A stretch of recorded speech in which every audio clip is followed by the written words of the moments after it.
ইসলামী দলগুলোর ঐক্যবদ্ধ একটা প্ল্যাটফর্ম হবে, যেখানে হুম, জমিয়ত উলামা ইসলাম তারাও সম্পৃক্ত ছিল। পরবর্তীতে তারা জোট ঘোষণা, ইসলামী দলগুলোর যে জোট হলো, শুরুতেই জমিয়তে উলামা ইসলাম তারা বের হয়ে বাংলাদেশ জাতীয়তাবাদী দল বিএনপির সাথে তারা যুক্ত হয়েছিল। এ- আমরা যদি এটাকে একটু অ্যানালাইসিস করি যে জমিয়তে উলামা ইসলামের ভরাডুবির কারণ কি। যারা একটা ছোট বাহিনী, হেভি ওয়েট 4 জন প্রার্থী, বাংলাদেশের একেবারে পরিচিত মুখ, বাংলাদেশের উল্লেখযোগ্য 4 জন আলেমের দিন। অনেকের হয়তো প্রত্যাশা ছিল যে তারা সাকসেস হবে, তারা সফল হবে, তারা জিতবে, কিন্তু আমরা দেখেছি তাদের চরম ভরাডুবি। তারা কেউ ওইরকম ভাবে জিতে আসতে পারেনি। তো এটা এটা কেন হলো?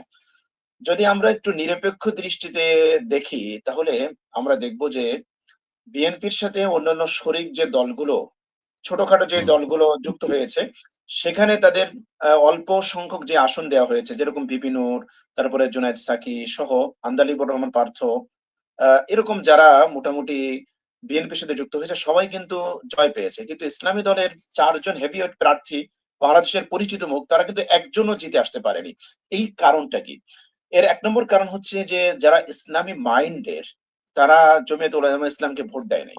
এটা আমার অ্যানালাইসিস, আমার ব্যক্তিগত মতামত, আমার সাথে কারো দ্বিমত থাকতে পারে। কেন তাদের ভোট দেয় নাই?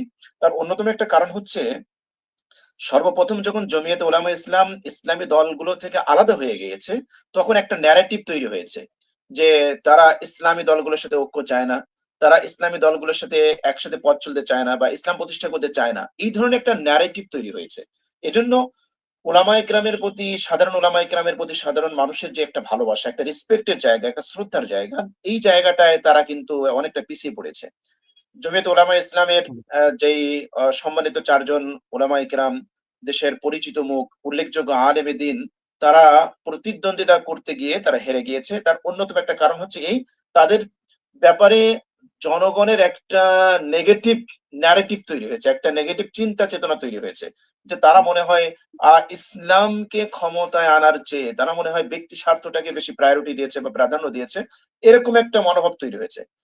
দ্বিতীয়ত আরেকটা কারণ হতে পারে, সেটা হচ্ছে আমরা দেখেছি বিএনপি অন্যান্য জায়গাগুলোতে অন্যান্য শরিক দলের মেইন যারা আছে তাদেরকে বিজয়ী করার জন্য বিএনপির যে পলিসি ছিল, আমরা দেখেছি এই 4 জনের ক্ষেত্রে আমরা কিছুটা শিথিলতা আমরা দেখেছি। যদি বিএনপি ইচ্ছা করতো যে রুমিন ফারহানাকে যদি তিনি বিএনপি বসায় দিতে পারতো, বা তাকে যদি অন্য কোনো কিছুর মাধ্যমে বা যে কোনো পরবর্তীতে ক্যাবিনেটে তাকে আনা বা অন্য কোনো কারণে, তাহলে হয়তো জুনায়েদ আল হাবিব তিনি বের হয়ে আসতে পারতেন। তারপরে মনির কাসেমি, সেখানেও বিএনপির বিদ্রোহী প্রার্থী আছে। তারপরে আমরা দেখেছি অন্যান্য জায়গায় সেখানেও মোটামুটি ভাবে একটা বিদ্রোহী একটা প্রার্থী আছে। তো মূলত ইসলামী দলগুলোর ভোট ব্যাংক হচ্ছে ইসলামী মাইন্ডের লোক, কিন্তু ইসলামী মাইন্ডের লোক তাদেরকে ওইভাবে গ্রহণ করেনি, কেননা তারা সর্বপ্রথম ইসলামী জোট থেকে বেরিয়ে গিয়েছে।